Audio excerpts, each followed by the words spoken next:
And we are back. And we just finished watching Nandor Fodor and the Talking Mongoose from 2023, rated PG-13 with a runtime of 1 hour and 36 minutes. This is tagged as a comedy horror, and according to IMDb, when famed paranormal psychologist Dr. Nandor Fodor investigates a family's claim of a talking animal, he uncovers a mysterious web of hidden motives. Soon, everyone becomes a suspect in his relentless pursuit of the truth. I guess that's one way of... That's a very exciting way of describing what happened in this movie. Maybe whoever wrote that blurb should have wrote the script to this film.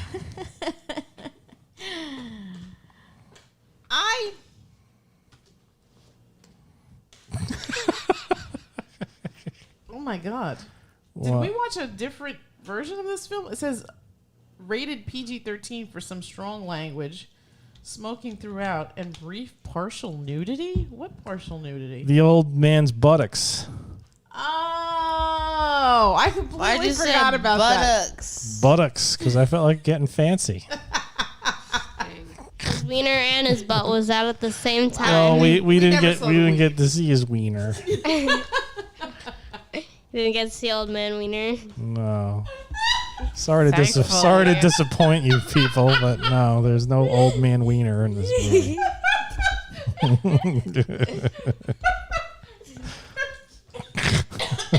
You're all right? Oh my goodness. He was peeing on private ground. He was peeing in a church, like in a church cemetery, too. Was that the church from Men? You know what? I thought that. It might be. It might have been. Bro was probably peeing on someone's grave. Boy, whatever's going on that island does not produce good movies. I liked Men. You don't know what you're talking about. And I kind of liked this up until the end, when it became like this whole esoteric conundrum. Yeah, I think this was supposed to be like some sort of very, like, I guess they were going for like some sort of very heady, thought-provoking. It was funny. The way it was filmed reminded me sort of Wes Anderson, but darker. I didn't get any Wes Anderson vibes. Really? I don't know, but for me, it felt like they were all in a cult. Like the whole time was a cult worshipping some imaginary thing. Or was he a man? I think, as the groundskeeper said, Jeff made them happy. And it didn't matter if it was real or not. It's a happiness cult. It's just what makes you happy. I mean, look where they are. What else is there? Yeah. They had nothing, and this is like back in the 30s or something. 30s. Yeah, they're talking the 30s. They have nothing to do. There's no TV. There's no internet. They're on the Isle of Man. They're not. This is before World War II. Yeah, right? 37. They're on the Isle of Man, which is like there's nothing there.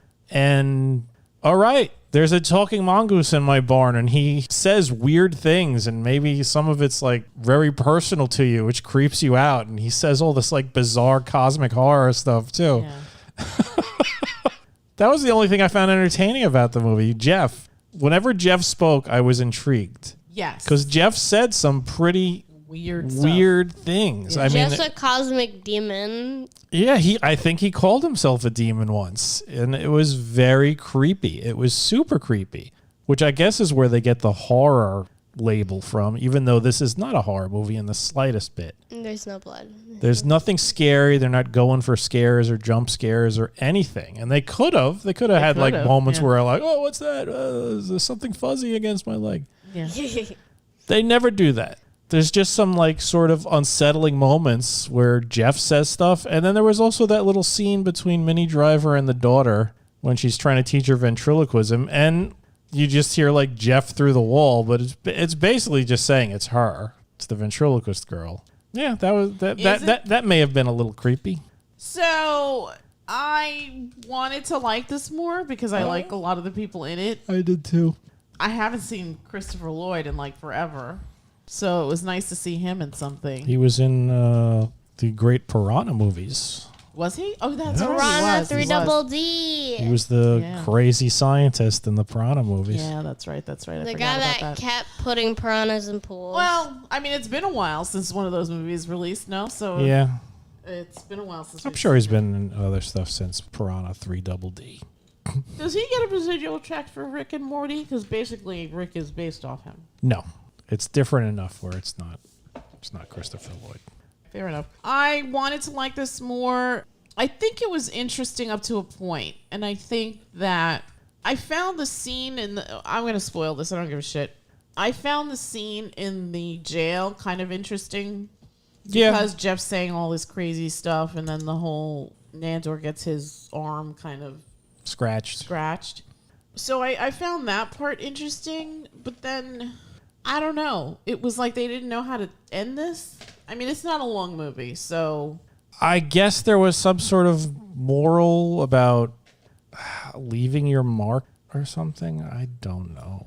I'm sure people could watch this and philosophize about it, I guess. There's enough there where people could just be like, all right, this is a metaphor for this. And I'm sure you could read anything into and this is sort of like a treatise on living your best life or some horse shit like that. But it did not make for an entertaining movie. I found the beginning slow, and then they finally got to the island, and I felt like it was going to pick up a little, and you actually hear Jeff, which was very. I liked what Jeff had to say. It was interesting. And he was voiced by Neil Gaiman. Neil Gaiman doing a creepy voice.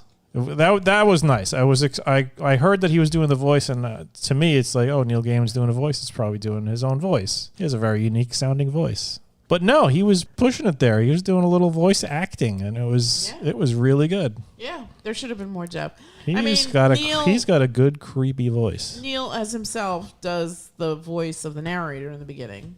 Mm-hmm. Was the narrator supposed to be Jeff? No, probably not. No, I think it was just supposed to be a narrator. But yeah, well, that was his normal voice. Right. Yeah. Yeah, this was. Yeah, and Simon Pegg, was he like trying to be like Christopher Waltz or Christoph Waltz? He sounded like he was the guy from Django. It's like he was doing his best Christoph Waltz impression. I didn't see Django, so I can't comment. Well, you know who I'm talking about. Yeah, no, I know. Yeah. He was the bad guy in one of those Bond movies. He was the bad guy in one of the Bond movies. He's been in all sorts of crap. The Nazi and Glorious Bastards, which you also didn't see. Because I'm not a fan of Tarantino. Yeah, I know. He's good. I like Christoph Waltz. I like Christoph Waltz, but I just, whatever. But he has a unique voice. Yes, he does.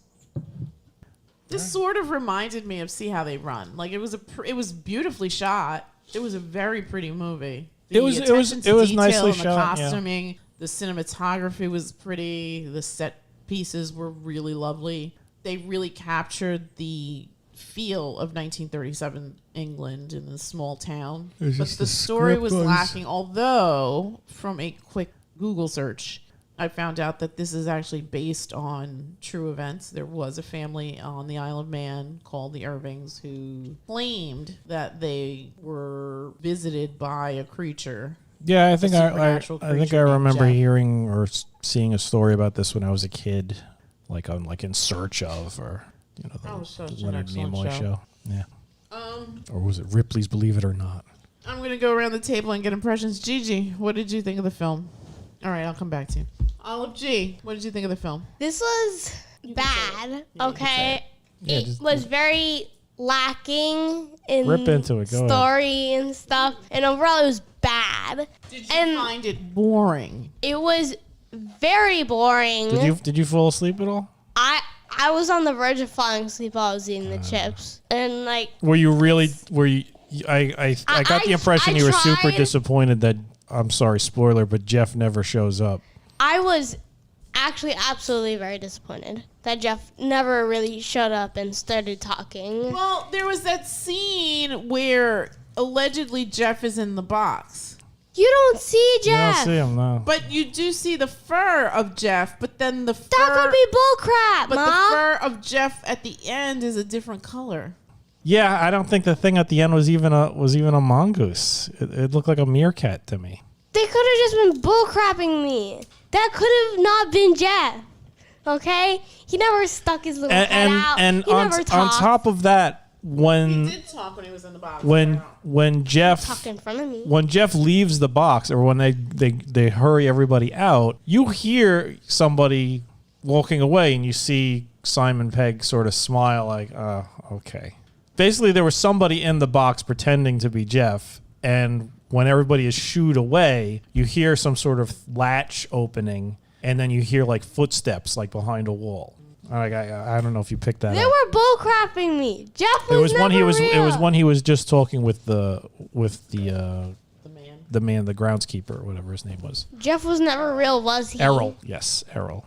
I'm going to admit that I may have fallen asleep during parts of this. Am I the only one who stayed awake for the whole I thing? think so. I stayed awake too. I saw 97% of this film, though. All right. I did see 97% of this film, but I was in and out. And I think at one point you turned to me, you were like, "Are you sleeping?" And I was like, "No, I'm awake." No, you dreamt that because I actually never turned to you and asked if you were. No. Maybe I did. I thought you turned to me and you were like, "Are you sleeping?" No, I never once turned to you. I was. You know what? I didn't hear because I didn't hear you. Usually when you fall. Jeff put that in my head. Maybe. Did he tell you about the hopelessness of life and existence? Jeff was talking to your mommy. Jeff was calling. Gigi, what about you? What did you think of the film? Be honest. So I sat down to watch this film and I was like, this is an hour and a half, so I can do this. And then I watched further into the movie. And at the beginning of all movies, it has to capture my attention. Otherwise, I'm like, this kind of sucks. And this never captured my attention, so I just closed my eyes and fell asleep for like an hour of this movie. Wow. Like, I'm not even playing around. I think I was awake for the first half hour, and then I was done. I don't even know what you guys are talking about, like, with this box. I remember because at one point you were like, well, how did he wind up in jail? Yeah. He was in jail, and I was like, what the hell happened? It was like a time skip. Yeah. This I'm was sorry to say, but this movie was very uninteresting. You didn't miss to me. anything, G. Yeah. Well, you missed Jeff's creepy voice, but you could probably YouTube that. I did hear at the end, and I did hear at like the beginning when they do make it to the island. I made it in that far. He did sound creepy. What? I was saying. What could have made this film better? I think that if maybe instead of being like a little weird attraction they have, Jeff is like a little myth they have, and he goes to investigate it, and then he hears Jeff like whispering in his ear to kill people, and it makes him insane. I think that'd be more interesting. Yeah, they could have. I would have loved that if like it just became like some crazy and just bloody mass murdering cult movie where like the island is just like Jeff worshippers. He ends up going to that cave and they're all like dancing naked around a tree stump with like Jeff standing in the middle or sitting on a throne of skulls. They're sacrificing someone to them. It would have to be like a large That would have paper been good. mache Jeff in the middle and everybody like at the end of Hereditary. Yeah. Hail Jeff instead of Paimon. Hail Jeff. That would have been great. Would have been. But whatever. This ain't that kind of movie. It did have great production values. It really did. It looked wonderful. It looked And gorgeous. from- It was a little dark for my taste. Like I would have liked, like everything seemed dark except when you go to the Isle of Man where you're outside and it's light. But like in the beginning when Simon Pegg's character is talking to Christopher Lloyd, like that whole sequence in the beginning, and In even that- in before that bar? in the bar in the booth. I when didn't- they're I didn't- talking, I I felt didn't- like it was too dark. I didn't and then think that even was dark. before that. I thought everything was shot and lit nicely. But even before, no, it was shot and lit nicely, but it was still dark. Yeah. Like even in the beginning when the Simon Pegg character's like being interviewed. No, I could see that, but And I would have liked for him, because like in the beginning, like I was intrigued because in the beginning when he's being interviewed, he's like, well, I see this old man in the corner. And when you see Nandor's point of view, you do see the old man. Yeah. And it would have He is been making that face. Yeah. And I think, to me anyway, and again, like, it doesn't matter. This movie's already been made. It's out. But to me, I think what they should have done is really embrace the whole, like, supernatural element. And I kind of like the idea of, like, he goes to the island and he becomes part of, like, this event where it's, like, this group of people that are maybe basically brainwashed Jeff followers. And he starts, I guess, devolving into that and being kind of lured into a darkness that propels him to do like unspeakable things. Maybe. That would have been interesting because there was that Well, connect. I mean, I thought they were that's a gonna whole go, other movie. Yeah. But it was weird because in the beginning it's like, oh, so he's kind of got like this cosmic or paranormal connection where he sees things that other people can't see. So if anyone could have seen Jeff, it should have been Nandor. But I think that was just like a very literal representation of what he was talking about. I don't think he actually did see an old guy there. I don't think it was Nandor could see ghosts. I just think it was he was just explaining it, and the filmmaker decided this is what he's talking about. Right, because then the Christopher Lloyd character is like basically he goes through that whole spiel like about Houdini. Yeah, Houdini and I wanted think to believe. And I think that's what Nandor's thing is. He desperately he's debunking all this stuff. He's a skeptic, but he would really like it to be true. He really wanted to see Jeff. Mm-hmm. He wanted Jeff to be real, but in his mind, he knows it's just not. Well, how does he explain the scratches on his wrist? I'm sure he'll come. I'm sure he'll come up with some explanation. But it seemed like in that moment, like it was almost like a relief. It was like, oh, this is happening. That's the impression I got from that scene. Possibly, but for something like that, it could have been anything. Mm-hmm. And plus, it didn't look like animal scratches. It didn't? It looked like someone smeared ketchup on his arm. It looked like fingernails. Scratches are... You've been scratched by a cat. You know. You've definitely been scratched by a cat. It doesn't look like what was on his wrist. And Mongoose, they don't have like fingernails. They got little claws. So, I mean, you could just pass it off. But yeah, I think he wanted to believe it. Yeah. And he desperately wanted there to be something. Yeah. But then how do you explain the whole story about how after Houdini passes, like the wife got the message from the medium? That's just the story. But don't you also think that part of the story is that there is like a sliver of truth in these stories? Well, maybe in the movie, but I heard that Houdini story too, and the one that I heard was that she never heard the code word or whatever it was. What was the code word? Only she knew. That was the whole point of it. Don't tell anybody. This is where the psychic could tell you. Bosco. Wasn't that George's passcode? Yeah. Bosco. He killed my mother. Anyway. I don't know how to feel about this movie. I really wanted to like it more. It was just I mean, the thing that's going to propel it more in my mind, I think, is the production values. Like for a film with a very weak script. I mean, all the production values in the world aren't going to make up for it. Are not going to make up for a very... We've seen plenty of movies that are gorgeous, beautiful movies. Mm-hmm. And they just stink. Script, yeah. Remember Jupiter Ascending? Oh. It's a beautiful looking movie. Beautiful looking, but it's just trash. Wow. Yeah. Yeah. Or our favorite, Babylon AD.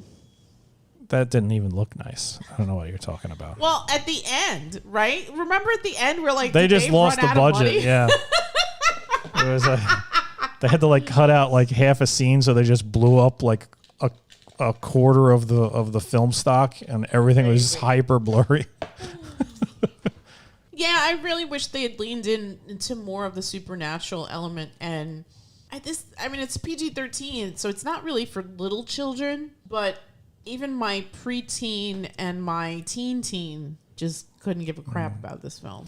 And if you were incapable of leaning into the horror, then there's the whole comedy side that allegedly this film is, and it wasn't funny. It wasn't funny at all. Yeah, it's got Simon Pegg in it. He's great in comedies. This was not funny in the slightest. No, this was just sort of like almost sad. Kind of. Yeah. Kind of. Well, the one thing that stuck to me was when I think, and then again, is it really Jeff, or is this all playing in Nandor's head, right? The whole thing about... For me, Jeff just like basically told me all that my life is worthless, and like my life is worthless, and I'm not going to accomplish anything great. Stop it. I'll beat the shit out of Jeff. I will not say that to you.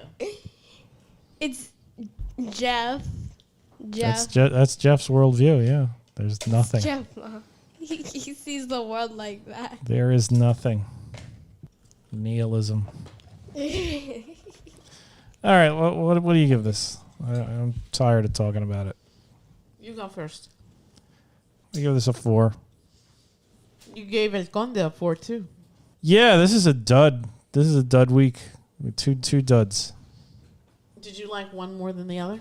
If you had to, If I had to sit through one, I'd probably watch El Conde again. That was fun. I like that movie. G, what'd you think? 1 to 10. I'll give it a 3. Great. Olive J. 1 to 10. Yeah. What? Give this like a 2. A 2. I complete hated the this cycle. I'm not gonna give it a 1. You have to. No. I neither hated nor loved this film, so I'm going to give this a 5.